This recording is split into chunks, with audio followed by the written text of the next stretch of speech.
বিসমিল্লাহির রহমানির রহিম। যদি স্বামী হয়ে নিজের স্ত্রীকে ছোটো করেন আর ভাবেন স্ত্রীকে ছোটো করলে আপনি বড় হবেন, তবে জেনে রাখুন আপনার মতো বোকা পুরুষ বা স্বামী পৃথিবীতে আরেকটাও নেই।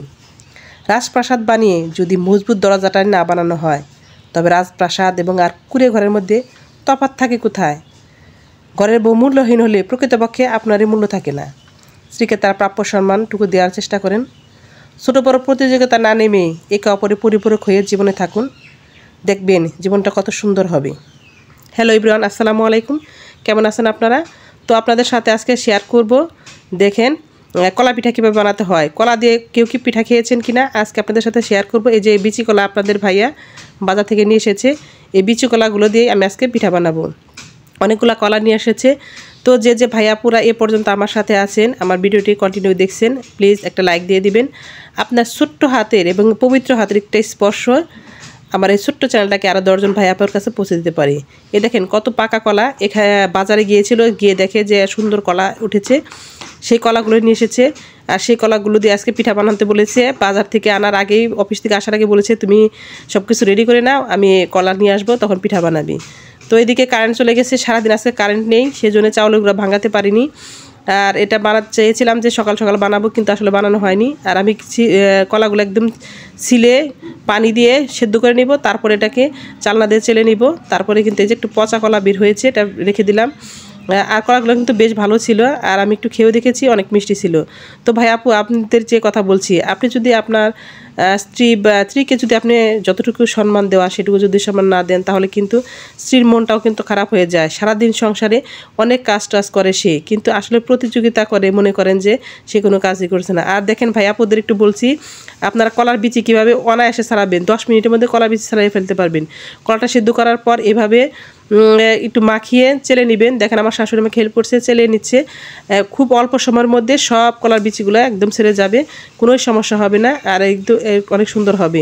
তো এদিকে আমি চাউলের আটাগুলো লবণ দিয়ে গরম পানি করে খুব টকবগিয়ে গরম পানি হওয়ার পরে এই আটাগুলো খুলে নিচ্ছি। দেখেন অনেকগুলো আটা খুলে নিতে হয়েছে। দেখেন একটা স্ত্রী সব সময় কাজে ব্যস্ত থাকে, সে সব সময় কাজ করে, অথবা হয়তো আপনার ফ্যামিলির সে ইনকামের একটা সোর্স নেই, কিন্তু আপনি কি জানেন একটা ভবিষ্যৎ গড়ার জন্য যে সন্তান আপনার প্রয়োজন, যে সন্তানকে লালন পালন করছে, যে আপনার কলিজার টুকরা, যাকে আপনি ভবিষ্যতে সব কিছু, তাকে দেখাশোনা, খাওয়া দাওয়া, লেখাপড়া, তাকে যোগ্য মানুষ হিসেবে গড়ে তোলার জন্য আপনার স্ত্রী কিন্তু অনাবিল পরিশ্রম করে যাচ্ছে। সেটা কি কখনো মনে করেছেন টাকা দিয়ে কি সব কিছু হয়? যদি টাকা দিয়ে সব কিছু হতো, তাহলে কিন্তু একটা কাজের লোক রেখে তাকে মানুষ করতে পারতেন। মায়ের স্ত্রীর ভালোবাসা, অক্লান্ত পরিশ্রমের মাধ্যমে আপনি আপনার সন্তানটাকে গড়ে তুলছেন, যেটা আপনার ভবিষ্যৎ। ওই সন্তানটা যদি আপনার স্ত্রীর কারণে নষ্ট হয়ে যায়, তাহলে কিন্তু আপনার সমস্ত ভবিষ্যৎ নষ্ট হয়ে গেল। যে লোকটা এত পরিশ্রম করছে, আপনার বাবা মা শ্বশুর, তার মানে আপনার স্ত্রী যাবতীয় আপনার সংসারের সমস্ত কাজ করে, আপনার কথাবার্তা শুনে আপনার বাবা মাকে সেবা করছে, আপনার আত্মীয় স্বজনকে সেবা করছে, সে আপনার সন্তানকে সেবা করছে, আপনার সমস্ত কথায় সে রাগ না করে সমস্ত কাজ করে দিচ্ছে। তবু কি তার কোনো মূল্য নেই আপনার কাছে? আপনি কি ভাবেন সবার সামনে তাকে একটু ছোটো করতে পারলে আপনি অনেক বড় কিছু হয়ে গেলেন? আপনি ভাবলেন যে না, আমি ছোটো করতে পেরেছি আর আমি অনেক কিছু হয়ে গেছি। আসলে তা কিন্তু না। একটা স্ত্রীকে যদি আপনি ছোটো করেন, তাহলে আপনিও নিজে ছোটো হয়ে গেলেন। যারা শিক্ষিত বা যারা মর্যাদাশীল, যারা ভালো মানুষ, তারা কিন্তু বুঝতে পারবে, বলবে দেখো যে স্ত্রীকে অসম্মান করে সে কিন্তু নিজেও একটা অসম্মান দিয়ে। আপনার স্ত্রী যদি একটা খারাপ কাজ করে, এলাকায় যখন বের হবেন তখন সবাই আপনাকে আঙ্গুল দিয়ে দেখাবে যে অমুকের স্ত্রী অন্যের হাত ধরে চলে গেছে। তো আর আপনার স্ত্রী যদি একটা ভালো কাজ করে, বলবে যে অমুকের স্ত্রী একটা ভালো কাজ করেছে। তাহলে তাকে তো আপনি সবার কাছে কেন এত ছোটো করেন? আপনি যদি একটা মানুষকে সম্মান না করেন, তাকে যদি অবহেলা করেন, তাহলে কিন্তু সবাই তাকে অবহেলা করবে। দেখবেন যে ফ্যামিলিতে স্ত্রীকে তার স্বামী সম্মান করে, ভালোবাসে, তার ফ্যামিলির সবাই কিন্তু তাকে ভালোবাসে। আর যে স্বামী তার স্ত্রীকে ভালোবাসে না, সে তার ফ্যামিলিতেও সম্মান পায় না, প্রতিবেশীর কাছে সম্মান পায় না। সবাই প্রতিবেশীরা জানে বা সবাই জানে যে তার মর্যাদা কতটুকু। তো কথা বলতে বলতে দেখেন আমি অনেকগুলা কিন্তু পিঠা কেটে নিয়েছি। এটা কিন্তু আমরা অনেকে চুষি পিঠা বলেন, এখানে কিন্তু চুষি পিঠার মতোই বানানো হবে, একটু বড় বড় করে, মোটা মোটা সাইজ করে। আর এখান থেকে অনেকগুলা গুঁড়া করে নিয়েছি। এই গুঁড়াগুলো দিয়ে আমি পরবর্তীতে পিঠা বা অন্য কিছু বানিয়ে খেতে পারবো। এই দেখেন ছোট বাবু আমাকে হেল্প করছে, আমার শাশুড়ি আমাকে হেল্প করছে। আসলে জয়েন্ট ফ্যামিলিতে যেরকম আনন্দ আছে সেরকম দুঃখ বেদনা সব ফ্যামিলিতে আছে, কম আর বেশি। আসলে সবাই মনে করে যে নদীর পার বলে সারিয়া নিঃশ্বাস, ও পারেতে স্বর্গ সুখ আমার বিশ্বাস। সবার ফ্যামিলিতে কম বেশি কষ্ট সুখ দুঃখ সব মিলিয়ে একটা ফ্যামিলি। আসলে যদি সুখ না থাকে দুঃখের কষ্টটা বোঝা যায় না, দুঃখ না থাকলে সুখটা কেমন সেটা বোঝা যায় না।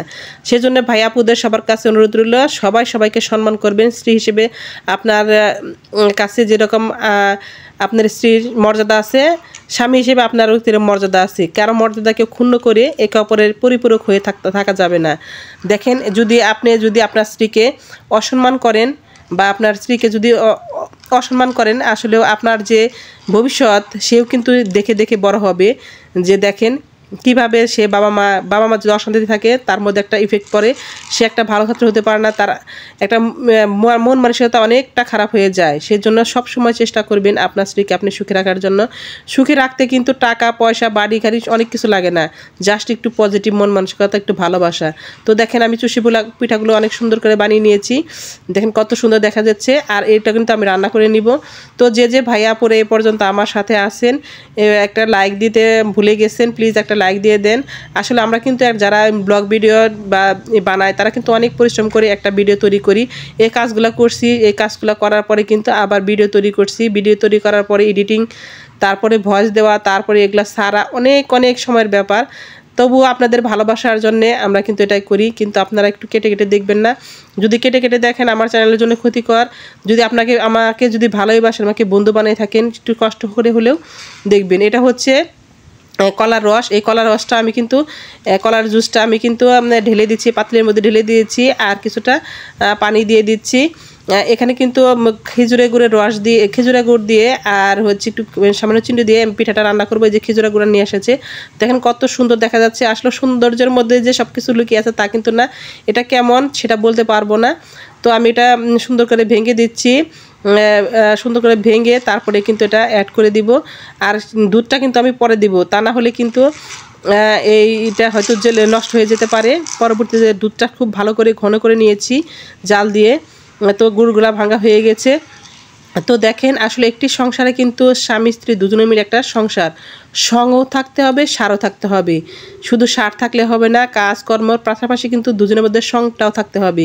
আর দেখেন আমি রান্না যে করছি সেখানে দেখেন কত আগুন, কতটা স্পিডে জ্বলছে। রান্না কিন্তু গ্রামের রান্না কিন্তু অনেক সুন্দর। রাতের বেলায় রান্না করে নিচ্ছি, সারা রাত মানে অনেক সন্ধ্যা পর্যন্ত, সন্ধ্যা এখন প্রায় 10টা বাজে রাত, এখন রান্না করে নিচ্ছি। আর পিঠাগুলো এখন সুন্দর হয়ে আসছে। জুসটা অনেক সুন্দর হয়ে যখন গরম হয়ে আসবে, টক বগিয়ে উঠবে, তখন কিন্তু এই গুড়টা অ্যাড করতে হবে। তো আমি আস্তে আস্তে সব গুড়গুলো অ্যাড করে দিচ্ছি। তো ভাইয়া আপুরা যারা আমার কথাগুলো শুনছেন, মানুষ মাত্রই ভুল হতে পারে, আমিও ভুলের ঊর্ধ্বে নয়। ভুল ত্রুটি হলে ক্ষমা সুন্দর দৃষ্টিতে দেখবেন। আসলে এটা সব মানুষের মনের কথা। আমি একজন মেম্বার, আমি সব ফ্যামিলিতে যাই, সব মানুষের কথা শুনি। আসলে একজন স্ত্রী যে কতটা অবহেলায় একটা স্বামীর ঘরে থাকে সে স্ত্রী ছাড়া আর কেউ জানে না। তার নিজের মধ্যে অনেক কষ্ট থাকে, সে মান সম্মান সন্তানের দিকে তাকিয়ে মুখ বুজে সহ্য করে স্বামীর সব অত্যাচার সহ্য করে।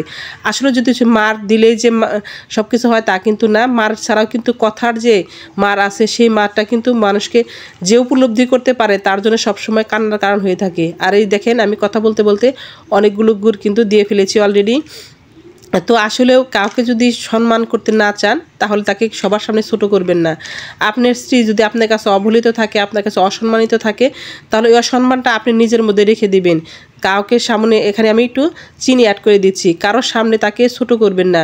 মানুষকে ছোট করা যে কতটা লজ্জাজনক ব্যাপার আপনি নিজে কল্পনা করতে পারবেন না। আচ্ছা, আপনার স্ত্রী আপনার বাড়িতে আসছে আপনার সঙ্গী হওয়ার জন্যে, আপনার ফ্যামিলির সবার দায়িত্ব নেওয়ার জন্য, আর তাকে সবসময় আপনি গালি গালাজ খারাপ কথা বলে তার যে একটা মনের ইচ্ছা আকাঙ্ক্ষা ভালোবাসা সব কিছু বিসর্জন দিয়ে আপনি তাকে যা মনে চায় তাই যখন ইচ্ছা তখন বলেন।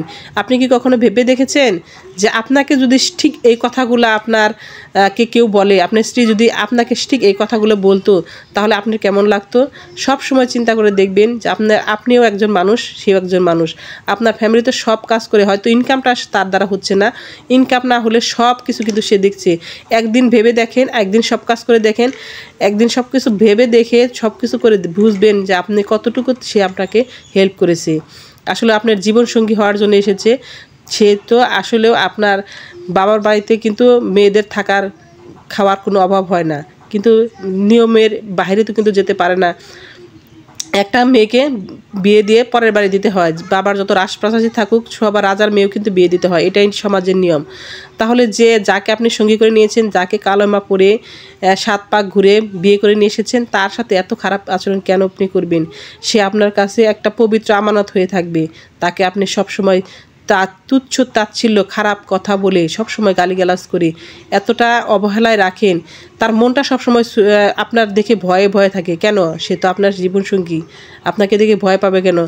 সেই মানুষটাই একজন বিশ্বাসী মানুষ, যাকে সবসময় মনের সব কথা বলা যায়, যার বুকে মাথা রেখে নিজের সমস্ত দুঃখ ভুলে রাখা যায়, যার কাছে সব কথা বলে নিজে তৃপ্ত পাওয়া যায়, যে কোনো অবস্থায় তার কাছে যাওয়া যায়। শরীরে যতই রকমের খারাপ অবস্থা থাকুক তার কাছে বলে সব কিছু সান্ত্বনা পাওয়া যায়। সেটাই তো হচ্ছে স্বামী। স্বামীকে স্বামী হিসেবে নয়, আপনি একটা মানুষ হিসেবেও চিন্তা করেন, আপনি একটা বন্ধু হিসেবে আপনার স্ত্রীকে চিন্তা করেন, আপনিও সবসময় তাকে সবসময় এইভাবে পাবেন। তো কথা বলতে বলতে আমার কিন্তু পিঠাগুলো সবগুলো দিয়ে হয়ে গেছে, আমি এগুলো নেড়ে নিচ্ছি। তো ভাইয়া আপুরা যারা আমার এই পর্যন্ত ছিলেন তাদের অসংখ্য ধন্যবাদ।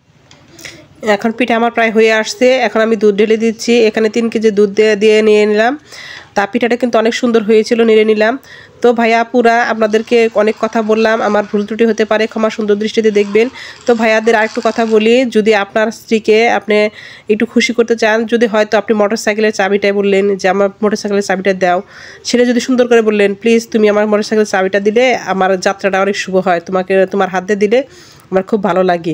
এই কথাটা শোনার সাথে সাথে প্রত্যেকটা স্ত্রী কিন্তু চাবে তার প্রতিদিন তার হাজব্যান্ডকে মোটরসাইকেলের চাবিটা দেওয়ার জন্য। যদি আপনি বিজনেস করেন, চাবিটা আমাকে দাও, তুমি যদি তোমার হাত দিয়ে চাবি দাও তাহলে কিন্তু আমার বিজনেসটা আরও মানে খুব ভালো হয়, বরকত হয়। এই কথা শুনলে কোনো স্ত্রী কিন্তু এমন খুশি হবে বলার মতো না, সবার কাছে প্রশংসা করবে আর সবার আগে আগে চাবি দেওয়ার জন্য চেষ্টা করবে। আসলে ছোট্ট ছোট্ট প্রশংসা করতে শেখেন। সবাই অনেক ভালো থাকবেন। দেখেন আমি পিঠাগুলো বেড়ে নিচ্ছি, আমি ঘরে এসেছি, তো পিঠাগুলো মেরে নিচ্ছি, অনেক সুন্দর হয়েছে। তো সবাইকে পিঠা খাওয়ার দাওয়াত জানিয়ে আমি আমার আজকের ভিডিওটি এখানে শেষ করছি। আল্লাহ হাফেজ, আসসালামু আলাইকুম।